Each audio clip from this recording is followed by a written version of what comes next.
కృష్ణమ్మలో పుణ్యస్నానం చేసి పునీతులయ్యేందుకు వెల్లువల భక్తులు తరలివస్తూ ఉన్నారు. అటు బెజవాడలో కృష్ణా గోదావరి సంగమం ప్రాంతం ఫెర్రీ వద్ద భక్తుల తాకిడి ఎక్కువగా ఉంది. అక్కడి నుంచి పూర్తి డీటెయిల్స్ ని మా స్పెషల్ కరెస్పాండెంట్ భోగేంద్రనాథ్ మనకు డీటెయిల్స్ అందిస్తారు. భోగి, చెప్పండి, కృష్ణా గోదావరి నది సంగమం వద్ద భక్తుల తాకిడి ఏ విధంగా ఉంది, అక్కడున్న పరిస్థితిని వివరించండి. థ్యాంక్ యూ మమత. ప్రస్తుతం కృష్ణా గోదావరి సంగమ స్థలమైన ఇబ్రహీంపట్నం సమీపంలోని సంగమం ఘాట్లో పుష్కర శోభ వెల్లివిరుస్తోంది. కృష్ణమ్మ పుష్కరాల శోభ పూర్తి స్థాయిలో సంతరించుకుంది. మొత్తం ఈ ఘాట్లో కూడా ఒకేసారి దాదాపు 1,00,000 మంది వరకు 75,000 మంది వరకు 75,000 నుంచి 1,00,000 వరకు స్నానం చేసే కెపాసిటీ ఈ ఘాటుకు ఉంది. ఇక్కడ 2 ఘాట్లు ఉన్నాయి. దీంట్లో కూడా ప్రతి 5 నిమిషాలకి ఇక్కడ దాదాపు 75,000 కంటే ఎక్కువ మంది స్నానం చేసే కెపాసిటీ కలిగి ఉంది. అయితే ఈరోజు ఉదయం నుంచి కూడా కొంచెం భక్తుల తాకిడి కొంచెం తక్కువగా ఉందని చెప్పొచ్చు. ఎందుకంటే ఈరోజు శ్రావణ శుక్రవారం కాబట్టి కొంచెం ఆ ఎఫెక్ట్ కొంచెం ఉందని చెప్పొచ్చు. అలాగే రేపు వీకెండ్ కాబట్టి ఇక్కడ పూర్తి స్థాయిలో రద్దీ నెలకొనే పరిస్థితి ఉంది. కొంతమంది భక్తులు మనతో స్నానానికి వచ్చిన భక్తులు మనతో ఉన్నారు. వారితో మాట్లాడి మరిన్ని విశేషాలు తెలుసుకుందాం. చెప్పండి, మీరు ఎక్కడి నుంచి వచ్చారు? నా పేరు వెంకటేశ్వరరావు అండి. నేను వీర్లపాడు మండలం వెల్లంగి గ్రామం నుంచి వచ్చాను సార్. ఇక్కడ ఇబ్రహీంపట్నంలో ప్రత్యేకత ఏంటంటే కృష్ణా గోదావరి సంగమం మంచిగా ఉంటుంది. ఇక్కడ కొత్తగా చంద్రబాబు నాయుడు గారు ఏర్పాటు చేశారు ఇది. ఇక్కడ గతంలో కన్నా కూడా ఈ రోజు జరుగుతున్న పుష్కరాల్లో ఒక ప్రత్యేక అద్భుతమైన మంచి సౌకర్యాలు కల్పించారు. భక్తులకు ఎటువంటి అసౌకర్యాలు లేవు. ఫ్రీ బస్సులు ఉన్నాయి. అన్ని కూడా మాకు ఆనందదాయకంగా ఉంది. గతంలో ఈ ఘాట్ చూసుకుంటే కనుక చాలా చిన్న ఘాట్, కానీ ఇప్పుడు చూస్తే కనుక పర్యాటకంగా కూడా చాలా అద్భుతంగా ఉంది. అలాగే ఒక పవిత్ర సంగమ క్షేత్రంగా కూడా దీన్ని ప్రభుత్వం అభివృద్ధి చేస్తోంది. ఇక్కడ ఈ సంగమ క్షేత్రంలో మీరు స్నానం చేయడం మీరు ఎలా ఫీల్ అవుతున్నారు? గతంలో ఒక 10,000 మంది ఇక్కడ చేయగలిగే వాళ్ళు సార్. ఇప్పుడు 1,00,000 మంది వరకు కూడా మంచి సౌకర్యాలు కల్పించారు. అప్పటికి ఇప్పటికి తేడా ఏంటంటే గోదావరి సంగమాన్ని తీసుకొచ్చి ఇక్కడ కృష్ణాలో కలిపారు. అది ఒక అద్భుతం ఉంది ఇక్కడ. అందువల్ల మాకు హ్యాపీగా చాలా సంతోషంగా ఉంది. రైట్, మీరు ప్రత్యేకించి ఈ ఘాట్నే ఎంచుకోవటానికి గల కారణాలు ఏంటి? ఇంకా విజయవాడలో అనేక ఘాట్లు ఉన్నాయి. మీరు ఎక్కడి నుంచి వచ్చారు? మాది కంచిగిచర్ల సార్, కృష్ణా జిల్లా కంచిగిచర్ల. నా పేరు విజయబాబు అండి. ఈ ఘాటు ఎందుకు ఎన్నుకున్నామంటే మాకు చుట్టుపక్కల ఏరియాల్లో దగ్గరగా ఉంది. ప్లస్ కృష్ణా గోదావరి సంగం రెండు కలిసాయి కాబట్టి మాకు కూడా అనుకూలంగా ఉంది. ఈ చుట్టుపక్కల ఏరియాలకు కూడా ఇక్కడికి రావడానికి బాగా ఉంది.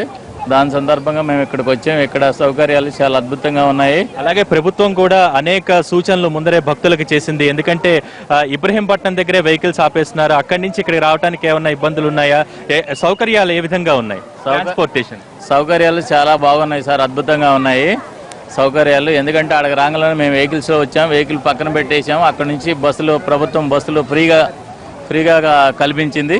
మేము ఇక్కడికి రావడానికి చాలా అద్భుతంగా ఉంది సార్. ఇక్కడ మెయింటెనెన్స్ కానీ ఇక్కడ పోలీసు వారు కానీ పర్ఫెక్ట్గా ఎవరి డ్యూటీలు వాళ్ళ విధులు చాలా అద్భుతంగా చేస్తున్నారు సార్. మీడియా వారికి అందరికీ ధన్యవాదాలు చెప్పుకుంటున్నాం సార్. మాకు రైట్ అమ్మా, మీరు చెప్పండి, ఇంతకు ముందు ఎప్పుడైనా పుష్కర స్నానం చేశారా? ఇదే మొదటిసారా? ప్రస్తుతం ఇక్కడ ఏర్పాట్లు అవి మీకు ఎలా ఉన్నాయి? మేము ఇక్కడికి వచ్చాక మాకు చాలా హ్యాపీగా ఉంది.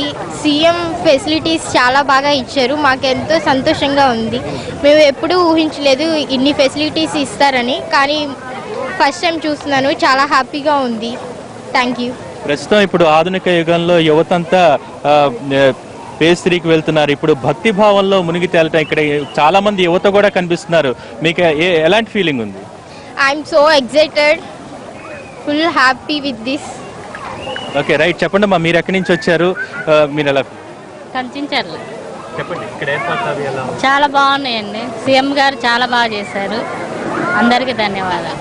రైట్, అది చూస్తున్నాం కదా. ఇక్కడ సంగమ క్షేత్రంలో భక్తులు చాలా ప్రిఫరెన్స్ ఇస్తూ ఉన్నారు ఇక్కడ స్నానం చేయడానికి. ఎందుకంటే ఇది ఒక సంగమ క్షేత్రంగా గోదావరి కృష్ణ ఇక్కడ 2 ఘాట్లు ఉన్నాయి. ఒక ఘాట్లో పూర్తి స్థాయిలో గోదావరిలో కూడా స్నానం చేసే అవకాశం, గోదావరి నీటిలో కూడా స్నానం చేసే అవకాశం ఉంది. అక్కడ స్నానం చేసి పూర్తి స్థాయి కృష్ణా జలాల్లో కూడా స్నానం చేసి కృష్ణా గోదావరి సంగమంలో కూడా మొత్తం 3 స్నానాలు ఇక్కడ చేయటానికి భక్తులు ఉత్సాహం చూపిస్తూ ఉన్నారు. అలాగే దాదాపు ఇక్కడ ఈ రోజు ఇప్పటిదాకా కొన్ని వేల మంది స్నానాలు చేశారు. కాకపోతే శ్రావణ శుక్రవారం కాబట్టి రేపు మరింత భక్తుల రద్దీ పెరిగే అవకాశం ఉంది. ఇక ఘాటు కనుక పరిశీలిస్తే కనుక ఎప్పటికప్పుడు పరిశుభ్రతకి సంబంధించి ప్రత్యేక యాక్షన్ టీములను కూడా ఇక్కడ సిద్ధం చేశారు.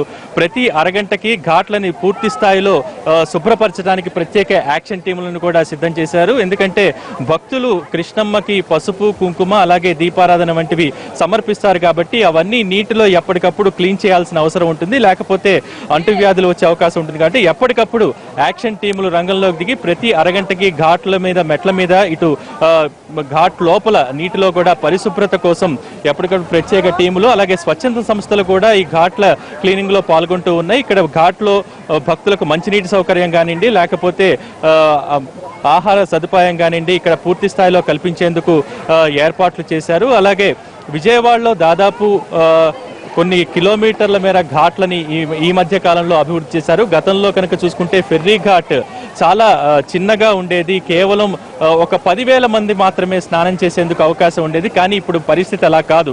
ఎందుకంటే ఇక్కడ దాదాపు ఒక 800 మీటర్ల మేర ఇక్కడ ఘాట్ ని అభివృద్ధి చేశారు. ఒకేసారి కేవలం 5 నిమిషాలలో 75,000 మంది ఒకేసారి స్నానం చేసే అవకాశం ఉంది. 75,000 నుంచి 1,00,000 వరకు ప్రతి ఈ ఘాట్లోకి వచ్చిన ప్రతి భక్తుడు కూడా కేవలం 15 నిమిషాల్లో స్నానం చేసి బయటికి వెళ్ళిపోయే అవకాశం కూడా ఈ ఘాట్కి ఒక ప్రత్యేకతగా చెప్పొచ్చు. ముఖ్యంగా ఇబ్రహీంపట్నం ఇటు హైదరాబాద్ నుంచి వచ్చే భక్తులు దీన్నే ప్రిఫర్ చేస్తున్నారు. ఎందుకంటే ఇబ్రహీంపట్నం వద్ద వెహికల్స్ ఆపేస్తున్నారు, ప్రైవేట్ వెహికల్స్. అక్కడి నుంచి ఫెర్రీ ఘాట్ లోపలికి వచ్చి ఈ సంగమ క్షేత్రంలో స్నానం చేసే అవకాశం కూడా కల్పించారు. ఎందుకంటే విజయవాడ లోపలికి వెళ్ళి అక్కడ పార్కింగ్ చేసుకుని స్నానం చేయడం కొంచెం కష్టతరం అవుతుంది కాబట్టి ఇబ్రహీంపట్నం వద్దే వెహికల్ పార్క్ చేసుకుని లోపలికి వచ్చి ఈ ఘాట్లో ఇక్కడ ప్రకృతి రమణీయత కూడా చాలా అద్భుతంగా ఉంది. మధ్యలో దీవులు కనిపిస్తున్నాయి, ఇక్కడ దీవులు కనిపిస్తున్నాయి. అలా కాకుండా ఇక్కడ కృష్ణవేణమ్మకి ప్రతిరోజు సాయంత్రం ఇక్కడ హారతుల్ని కూడా సమర్పిస్తారు. ఇది ఒక పవిత్ర స్థలం అంటూ ప్రభుత్వం పెద్ద ఎత్తున ప్రచారం చేసింది. అంతకు మించి ఇక్కడ నమూనా ఆలయాలను కూడా రాష్ట్ర వ్యాప్తంగా ఉన్న ఆలయాల్లో ఒక 8 ఆలయాలను ప్రత్యేకించి ఇక్కడ నమూనా ఆలయాలను ప్రతిష్ఠించారు. వాటిని కూడా దర్శించుకుని ఇక్కడికి వచ్చిన ప్రతి భక్తుడు పవిత్ర స్నానం ఆచరించి ఇక్కడ దేవీ దేవతామూర్తుల్ని దర్శించుకుని సాంస్కృతిక కార్యక్రమాల్ని పూర్తి స్థాయిలో వీక్షించి చాలా ఆనందాన్ని పొందుతున్న పరిస్థితి. ఇది ప్రస్తుతం సంగమం ఘాట్లో ఇబ్రహీంపట్నం వద్ద ఉన్న సంగమం ఘాట్లో ఉన్న తాజా పరిస్థితి. Over to Hyderabad studio. Right, thank you Bhogi సమాచారం అందించినందుకు.